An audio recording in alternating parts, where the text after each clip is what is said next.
After a long time, in the 3rd year, the word of the Lord came to Elijah, "Go and present yourself to Ahab, and I will send rain on the land." So Elijah went to present himself to Ahab. Now the famine was severe in Samaria. And Ahab had summoned Obadiah, who was in charge of his palace. Obadiah was a devout believer in the Lord. While Jezebel was killing off the Lord's prophets, Obadiah had taken 100 prophets and hidden them in 2 caves, 50 in each, and had supplied them with food and water. Ahab had said to Obadiah, "Go through the land to all the springs and valleys. Maybe we can find some grass to keep the horses and mules alive so we will not have to kill any of our animals." So they divided the land they were to cover, Ahab going in one direction and Obadiah in another. As Obadiah was walking along, Elijah met him.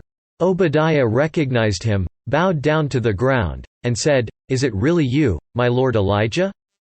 "Yes," he replied. "Go tell your master, Elijah is here."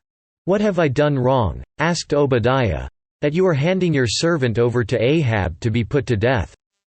As surely as the Lord your God lives, there is not a nation or kingdom where my master has not sent someone to look for you. And whenever a nation or kingdom claimed you were not there, he made them swear they could not find you. But now you tell me to go to my master and say, 'Elijah is here.' I don't know where the Spirit of the Lord may carry you when I leave you. If I go and tell Ahab and he doesn't find you, he will kill me. Yet I your servant have worshipped the Lord since my youth. Haven't you heard, my lord, what I did while Jezebel was killing the prophets of the Lord? I hid 100 of the Lord's prophets in 2 caves, 50 in each, and supplied them with food and water. And now you tell me to go to my master and say, 'Elijah is here.' He will kill me." Elijah said, "As the Lord Almighty lives, whom I serve, I will surely present myself to Ahab today." So Obadiah went to meet Ahab and told him, and Ahab went to meet Elijah. When he saw Elijah, he said to him, "Is that you, you troubler of Israel?" "I have not made trouble for Israel," Elijah replied. "But you and your father's family have. You have abandoned the Lord's commands and have followed the Baals. Now summon the people from all over Israel to meet me on Mount Carmel. And bring the 450 prophets of Baal and the 400 prophets of Asherah, who eat at Jezebel's table." So Ahab sent word throughout all Israel and assembled the prophets on Mount Carmel. Elijah went before the people and said, "How long will you waver between 2 opinions? If the Lord is God, follow him. But if Baal is God, follow him." But the people said nothing. Then Elijah said to them, "I am the only one of the Lord's prophets left, but Baal has 450 prophets. Get 2 bulls for us. Let them choose one for themselves, and let them cut it into pieces and put it on the wood but not set fire to it. I will prepare the other bull and put it on the wood but not set fire to it. Then you call on the name of your God, and I will call on the name of the Lord. The God who answers by fire, he is God." Then all the people said, "What you say is good." Elijah said to the prophets of Baal, "Choose one of the bulls and prepare it first, since there are so many of you. Call on the name of your God, but do not light the fire." So they took the bull given them and prepared it.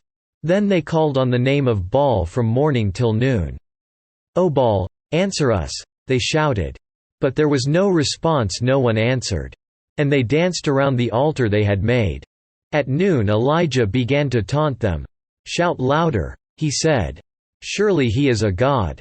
Perhaps he is deep in thought, or busy, or traveling. Maybe he is sleeping and must be awakened." So they shouted louder and slashed themselves with swords and spears, as was their custom, until their blood flowed. Midday passed, and they continued their frantic prophesying until the time for the evening sacrifice. But there was no response, no one answered, no one paid attention. Then Elijah said to all the people, "Come here to me."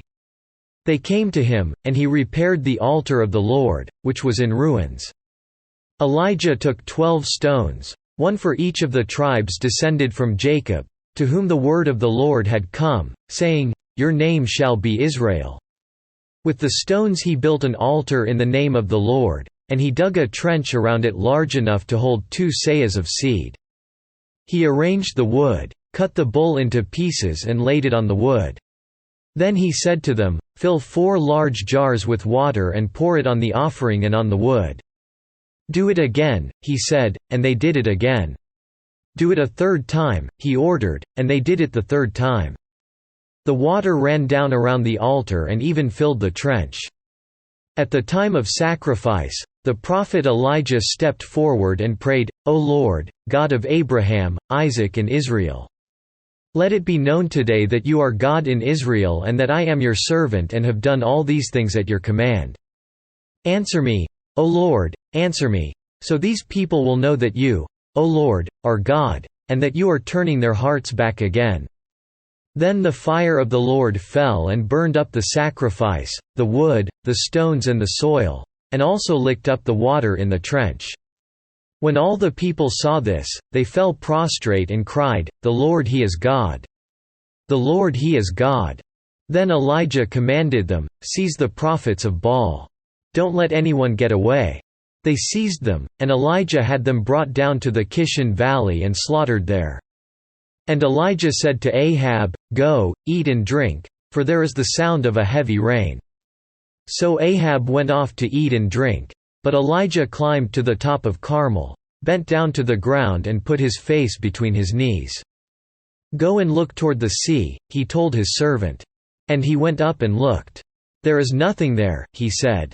7 times Elijah said, "Go back." The 7th time the servant reported, "A cloud as small as a man's hand is rising from the sea."